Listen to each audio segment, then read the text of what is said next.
Sénac et Saint-Julien, terre de résistance. C'est la deuxième fois, en 3 ans, que les Sénacois se mobilisent pour leur bureau de poste. Ce matin, ils étaient une centaine, sous la pluie, pour exiger le maintien des horaires actuels, car la Poste souhaiterait fermer le lundi matin et ouvrir plus tard le mardi. Est-ce que ça vous paraît justifié, ces demandes ? Pas trop, non, pas du tout même, parce que moi je suis à la Poste tous les matins, il y a toujours du monde, l'après-midi aussi. La Poste justifie la nécessité de réduire ses horaires par une baisse de la fréquentation du bureau de Sénac, moins 22%. Était-ce une ingénieuse mise en scène de la municipalité ? Ce matin, nous avons pu constater qu'ils étaient nombreux, les usagers, à se succéder devant le guichet. Et quand on leur demande ce qu'ils pensent d'une fermeture le lundi matin, la réponse est unanime. Non, moi je suis contre. Ça doit être là pour les gens. Vous voyez, moi j'en ai besoin.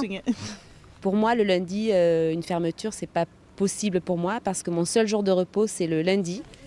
Une pétition circule. En 2 semaines, le collectif Sud Dordogne de défense des services publics en milieu rural revendique 500 signatures. Pas mal pour une population de 1200 habitants à Sénac et Saint-Julien. Les gens ne comprennent pas comment ça se fait qu'on puisse fermer la poste, qu'on puisse fermer les écoles, qu'il n'y ait plus de perception. Gendarmerie, un problème à la gendarmerie, et ben on appelle la gendarmerie de Dôme, on a la gendarmerie de Périgueux, il faut qu'ils viennent de Belvès. Enfin, vous voyez, tous les services publics.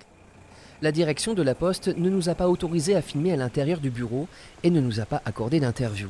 S'il n'obtient pas satisfaction, le collectif annonce une deuxième manifestation le 18 novembre à Carsacaillac, où le bureau de poste devrait se transformer en agence postale communale, une structure offrant moins de services et gérée par du personnel municipal.